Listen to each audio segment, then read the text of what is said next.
Hello everybody and welcome to another Future of the Fortress read-along. This is the monthly Q&A that Tarn does on the Bay 12 forums about things happening all Dwarf Fortress. Now keep in mind this is partially things that are being worked on and partially just community brainstorming. So there's going to be a lot of stuff that's pretty far out and not really coming soon in any way. Now, this one's a little bit short, and the reason for that is the last one was late. So it took there was less time for more questions to build up before this round of answers. So it's a little bit sparser than normal. However, it's still the Future of the Fortress, so I'm still going to read it. Now, if you would like to take part in this Q&A, you can do that via the link to the actual forum thread itself down in the description. Go make yourself an account on the Bay 12 forums and wait for it to get approved and then dive in and start asking questions. So, without further ado, let's start off with mission status. 3toe writes, Adventure mode begins in earnest. The interface is beginning to coalesce, and the travel map is under construction. Soon, your life will be complete as your world is connected, fortress to fortress, for all time. Congratulations to the generous. 3toe. Thank you, Zach.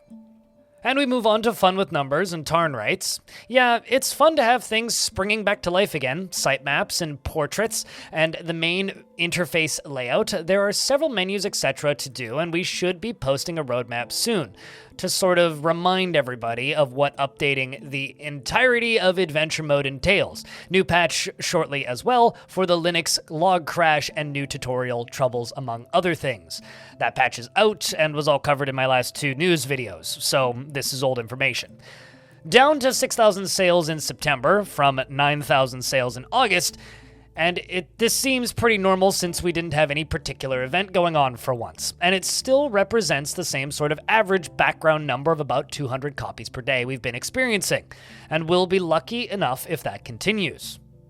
The first question comes in from Listig, and they say, any chance that we will get to see other export options back in the Steam game anytime soon? Like the option to export historical figures or terrain info. Currently, we can only export the main XML file, but there's only part of everything. And a lot of people are still waiting for full functionality as it was pre-Steam version. I agree with this. Tarn's response is, yeah, it's not as far away now. We just need some buttons, pretty much, and the code is all still sitting there. And I think the image export still works, though it might need to be updated. Next question comes in from Keo1995, and they ask, will the army update include formation movements for militia and soldiers? And do you plan on generalizing such a feature to include more group behavior? Example, families hanging out together and friends going in groups to the tavern, etc. And Tarn's response is, formations and friend groups wouldn't be strongly related if I ever did either one. Formation stuff is still on the table, generally, for the army update.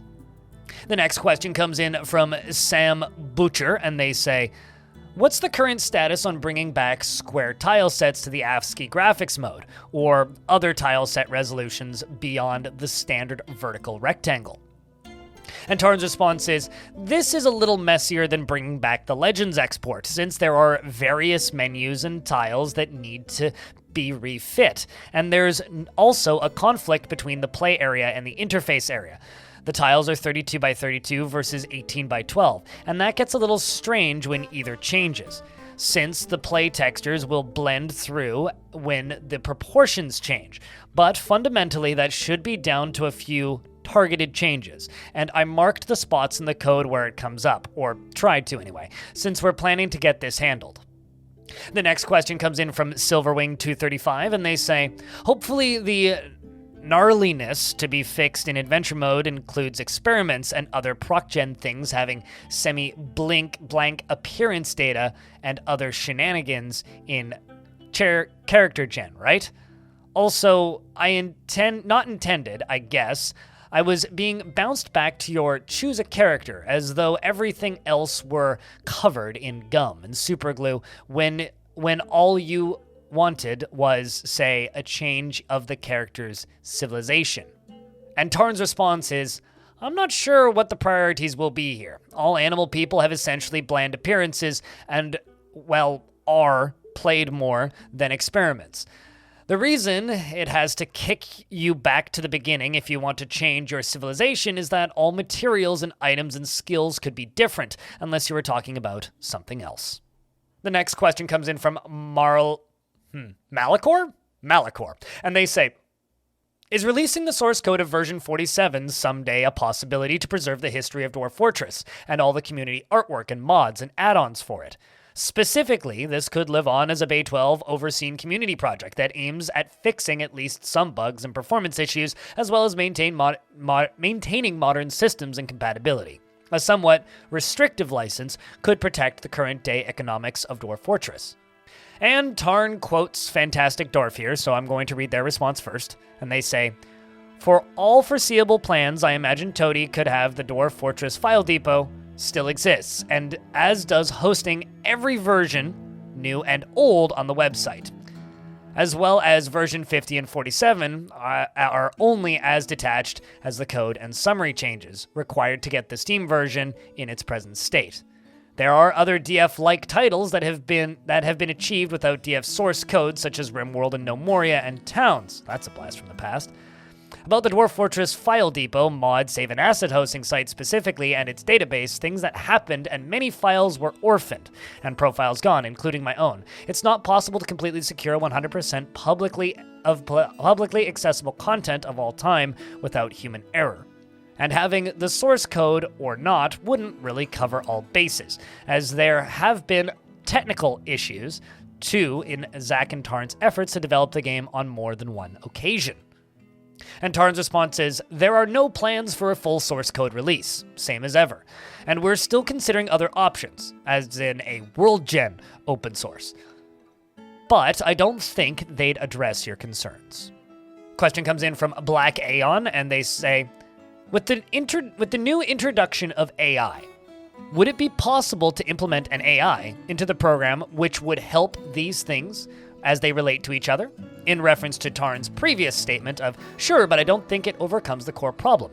Things plopped in infinite wildernesses aren't related to each other without a lot of extra effort, and there are never going to be the same richness of history in their spaces. And Tarn quotes a few people here, so I will be reading their posts first. And Lubum says, not particularly, no. Black Aeon says, I see. What exactly needs to be done to actually provide the same richness of history, knowing that I can figure out what exactly I am asking for and how much work it would entail? And Lubum's response is, the problem isn't detail, it's the why. Why do these people worship this particular thing? Why does the magic work this way? And you can generate neat textual descriptions through AI if you want, so that is just makes up random stuff. But it be completely disconnected from any other system of the game.